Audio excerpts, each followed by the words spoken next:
Hollywood is picking sides, working royals versus exiled royals. Idris Alba has picked a side. Is Matt Damon next? And find out who the royals, William and Kate, share their bed with.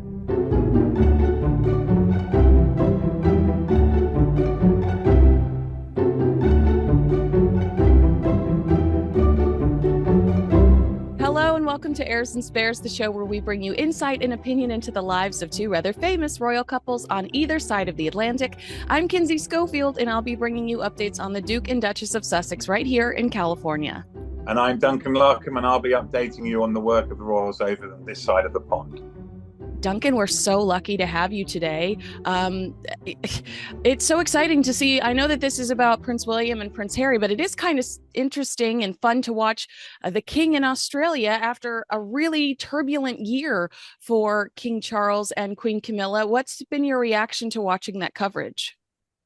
Yeah, I mean, I think it's great for a lot of people to see the king out and about. I mean, he's done engagements, but this is the first really major tour and first major test, if you like, of his health ever since we discovered back in January that he'd been diagnosed with cancer. Yeah, it is so nice to see him. And he actually glows when he is doing his job. You can tell that he's waited all of his life for this role.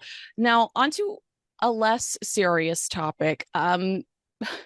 We're going to discuss who Prince William and the Princess of Wales share a bed with. I kind of discussed this last week. I have dogs on the brain lately, but in January of 2021, James Middleton, who breeds spaniels, gifted the Wales family Orla. She was from a litter of 6 spaniels bred by Catherine's little brother and is related to his late dog, Ella, who, according to his new book, saved his life. Orla is deeply adored by the Wales family. Even earlier this month, Prince William, when he was visiting Bertley Community Pool, he told a fan who had her own spaniel there, hopefully we'll have puppies soon, adding it takes a while. So they could be looking to breed Miss Orla, but now we know the extent of her pampered princess life. Tell me, who is Prince William telling us he shares a bed with these days? Well, it's not a footman, you'll be very glad to hear. It is actually, as you say, their dog Orla, their beloved dog. I think what we see with William and Kate is we see them living a kind of very normal life in exceptional circumstances. And I think a lot of people love their dogs so much they let them creep under the covers. They've probably tried to stop him after a while, but gave up. And I think William's admission that there are 3 in the bed won't make too many rather questionable headlines, I don't think. It's so cute. Now, somebody reached out to me from a local, an American outlet, and they said, we feel like we're hearing a lot more about Prince William and Catherine's personal lives, cute little details after almost a year, or at least 6 months of them being very tight-lipped over the Princess of Wales's cancer. You've covered the royals forever. Is that true? Do you feel like we are getting more details today, or do you think people were just so taken aback by the privacy that they asked for during the Princess of Wales's, recovery and preventative chemotherapy that it's kind of a shock to the system to get some of these cute stories? I think there's some truth in that. I think that there is definitely a case of us seeing a bit of the lighter side of their family and behind the scenes a little bit. I mean, let's not forget the royals, as a general rule, the royals do not talk whatsoever about health issues. But of course, Catherine was forced into it because of the trolls on the internet and the rumors and the conspiracy theories. So that almost forced her hand. There's an old saying that we all know, it's an old cliche with the royals: never explain, never complain. But actually, what happened was because of those internet trolls, Catherine had to find herself explaining her cancer without actually revealing what type of cancer she was being treated for. So I think after that long gap, there's a big public appetite for William and Kate, and I think it's quite reassuring to see that the likes of William perhaps is beginning to share some of those behind the scenes, nice little quirky things. He doesn't have to reveal that he shares his bed with the dog, but the fact that he is shows he's human, I guess. Oh my gosh, absolutely. I share mine with four. So I'm like, oh, great. I'd add one Goodness. more in the mix gladly. Do you think that Meghan and Harry, I know that they at least have two dogs at this point. Do you think that, oh, actually, maybe it's three, because I think Prince Harry recently said they have five. It's like having five kids. Do you think that they share their bed with their dogs or rescue chickens, or do you think that it's just Harry and Meghan? Yeah, the rescue chickens. I'm not sure I'd want to share a bed with a chicken somehow. Um, it's difficult to say. Until they reveal that, we won't They know. might. They knowing them, they They might. might. Well, knowing Harry, he reveals most things. So yeah, who knows? Who knows if Meghan would want to wake up with dog hair in her mouth? I suspect probably not, from what we know of Meghan. So maybe in the case of the Sussexes, their beloved dogs are sort of left in kennels overnight. That's a very good prediction or observation. One thing that I thought was very exciting over the last few weeks was seeing Prince William partner with Uber. You know, Uber has launched this Earthshot Prize partnership. Mm. It's a strategic partnership. Enzo is going to roll out their range extending and low emissions electric vehicle tires across the UK and the USA. They have become a founding partner of the Earthshot Prize, Uber, as you know, created by Prince William. Mm. And to me, this shows that Prince William's, I guess, his reach has become so mainstream, and some of these initiatives are much more tangible than before. Does it excite you to see Prince William and Uber partnering with one another, or does it give you kind of, are you impressed at all that he has that reach? Well, look, I think this will have come as great news for William, because this is exactly what he set up the Earthshot Prize for. You know, he wants to encourage everybody to think more carefully about the environment, and with a company the size and scale of Uber, I think Uber have set aside something like 145 million pounds, so that's 180 million dollars, just for their clean air fund. And you know, when you start talking those kinds of figures, Kinsey, you're talking about making a difference. And I think if the likes of Uber will come on side to support Earthshot, then it'll be like a rolling stone, hopefully gathering moss. Absolutely. Good Lord. Who knows what could be attracted next? Because it's almost like Uber gives it credibility, and you want to be aligned with not only Uber, but Prince William. You kind of want to be in this cool kids club. So, yeah, I'm excited to see who partners with him next. Is Mm. this going to be Prince William's legacy? Does it compete with his homelessness initiative, or can he just be that all around empathetic, compassionate person like his mom was remembered for? I don't, some will say AIDS when it comes to Princess Diana, but for the most part, everybody just says, oh my gosh, she had the softest heart. Is Mm. Prince Williams going to be environmental? Is it going to be homelessness? Is it just going to be in general? Like, wow, he was really trying to make the world better than he left it. Well, as the first in line to the throne, you know, his is a waiting game. William is now waiting for that top job, and obviously, from William's point of view, um, the later it comes, the better, because it will only come when his father dies or abdicates. As Prince of Wales, Prince Charles, King Charles, was outspoken on several different topics, and the environment was pretty central to his core messages. I think the way it works for William is again, having those sort of, if you like, your headline causes. So for him, it's the environment, and it's homelessness crisis in Britain, and also I think there's a little bit of mental health in there, I think you could argue. But you know, he's going to have to turn his hand to all sorts of causes and situations that are deemed worthy of having the royal spotlight shed upon them, and that, of course, is what sets perhaps the royal family away separately from just celebrities who are out to promote themselves. The royals really, when they're doing it properly, it's not about them, it's about the causes that they've chosen or been asked to actually highlight. Well, hold on to the thought of celebrities, because we're going to get there in a second. We're heading all the way over to Hollywood now. Let's talk about the Prince and the Duke and Duchess of Sussex, I should say, Prince Harry and Meghan Markle. I love this headline from the New York Post. It says Prince Harry and Meghan Markle's arrival in Portugal leaves locals unimpressed. We've seen richer and much more famous people. It's Richard Eden that is reporting that Prince Harry and Meghan have purchased a new home in Portugal. Eden says it was important for Harry and Meghan to keep a foothold in Europe after their Frogmore Cottage eviction.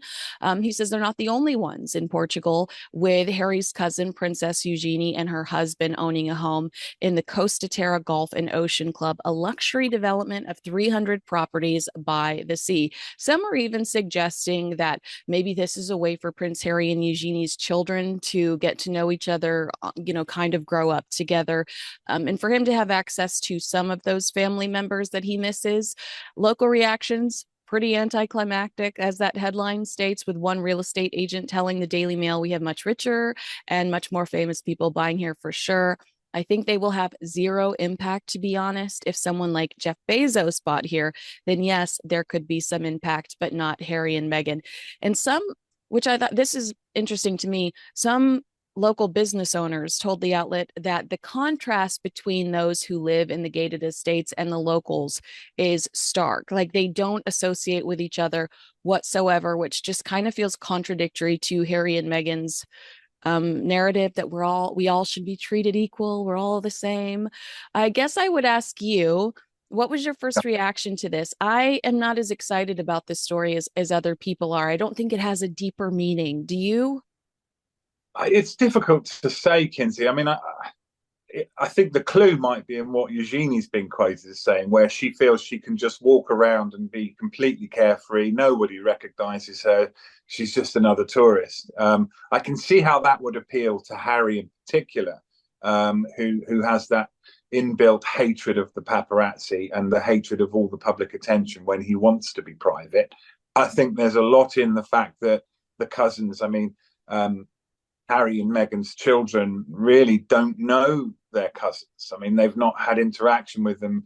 They haven't been at family gatherings, as we know, and they're not always there. So this is perhaps a neutral, safe space for Harry to build links with his family without them having to fly all the way over to California. But, I think it remains to be seen how much time Harry and Meghan would actually spend in Portugal. I'm not aware of Harry ever going to Portugal before this, So I think, it was a bit of a surprise. But when you perhaps read between the lines, it's not that surprising. Yeah, and I looked up because we hear a lot from Prince Harry about security concerns. And so I was curious to know what Portugal was like when it comes to crime, and it's considered very safe, a very low crime rate. And I guess it ranked seventh on the 2024 Global Peace Index. And people say the country benefits from a relaxed, family-centered environment and minimal violent crime. So obviously, that right there is something that would be very attractive to him. What do you think about this visa stuff? I don't know if this. The visa stuff is where I really think this is a huge stretch. The idea that they're only buying this property because it somehow gives them this golden visa status. Do you think that we're just kind of like really trying to make something out of nothing here? I have to say I'm with you on that, Kinsey. I don't see how that would work. And I mean, there would be other and far simpler ways if they really wanted to try and get that golden visa. And I think it's far more what you were saying. Portugal is a wonderful country. I love going there. I've been there many times. And it is very family orientated, as you say. People, if you're there in the streets 10, 11 o'clock at night, you've got kids out in restaurants and the family all eat together. It's a lovely place. I mean, if I had the kind of money in the bank that Harry and Meghan had, I would be buying a place in Portugal for sure, I think. But no, I don't think it's sort of a clever ploy to try and get round the visa system. I think it is just something that they want to invest.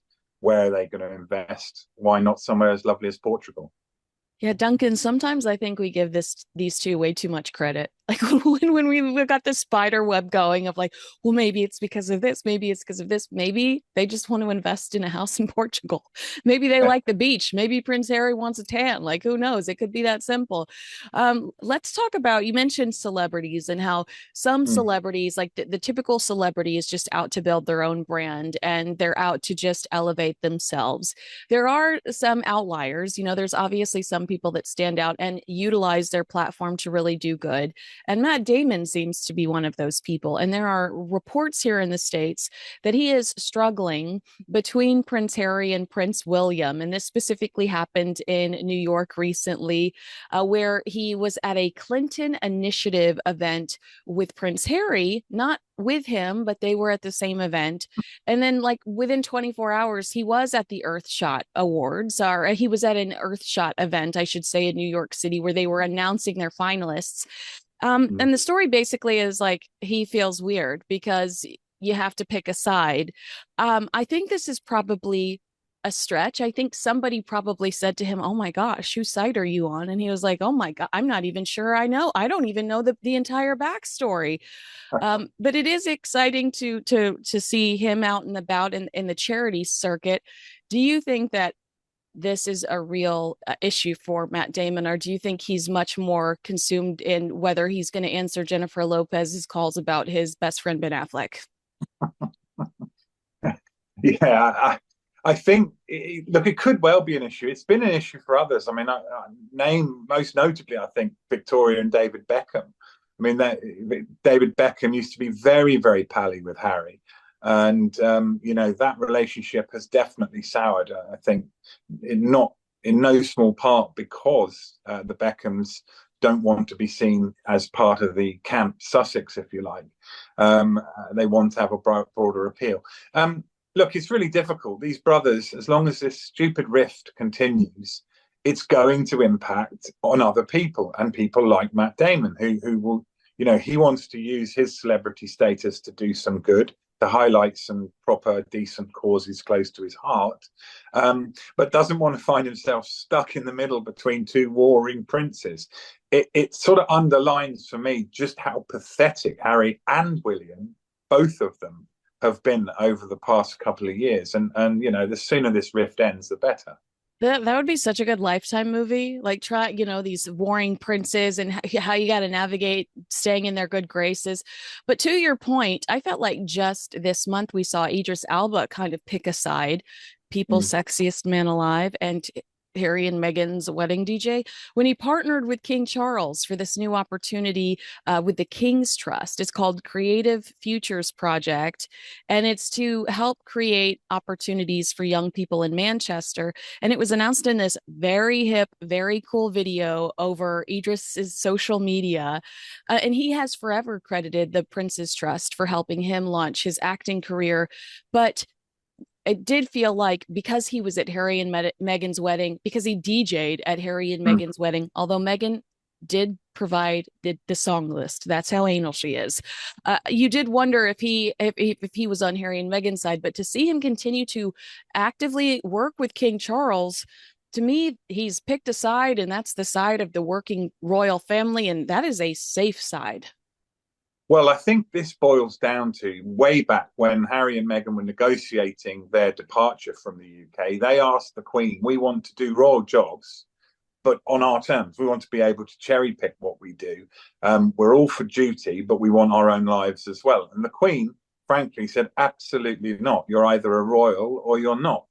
So this is where the difficulty comes, because actually every time Harry, Meghan, or the couple do some sort of event, say in New York, or Harry travels off to Nigeria, or whatever it might be, they're setting up, they're doing their own kind of rival royalty, if you like. And it really doesn't go down well with the palace at all, where their events, everything that the senior royals do is carefully thought through, carefully planned, carefully.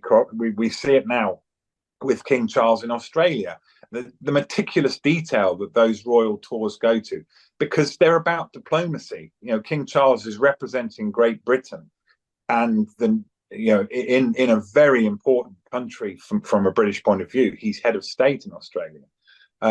Now, that rubs really badly against a renegade royal who's just doing what he fancies doing and letting him go wherever the air takes him.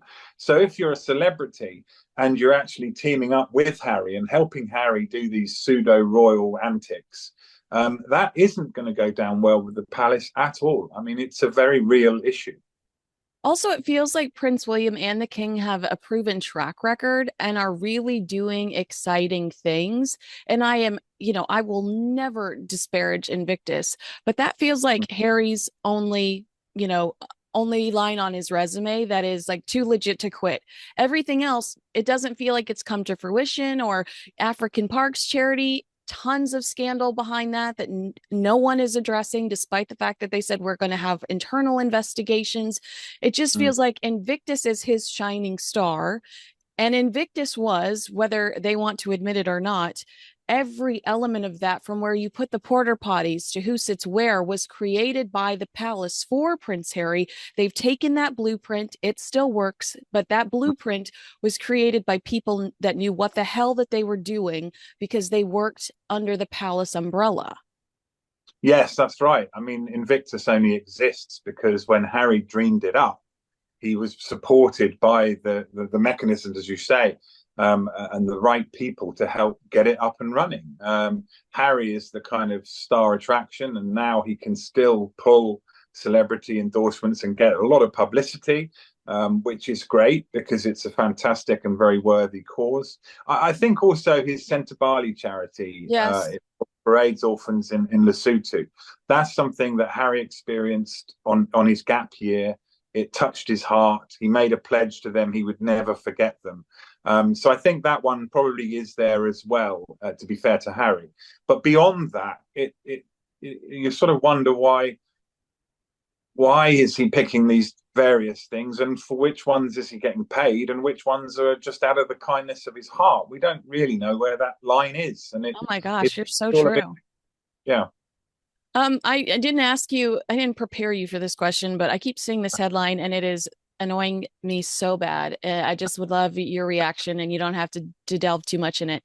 This stupid story that Prince William, or that P. Diddy was obsessed with Prince William and Prince Harry and invited them to parties at least 10 times. I call bullshit.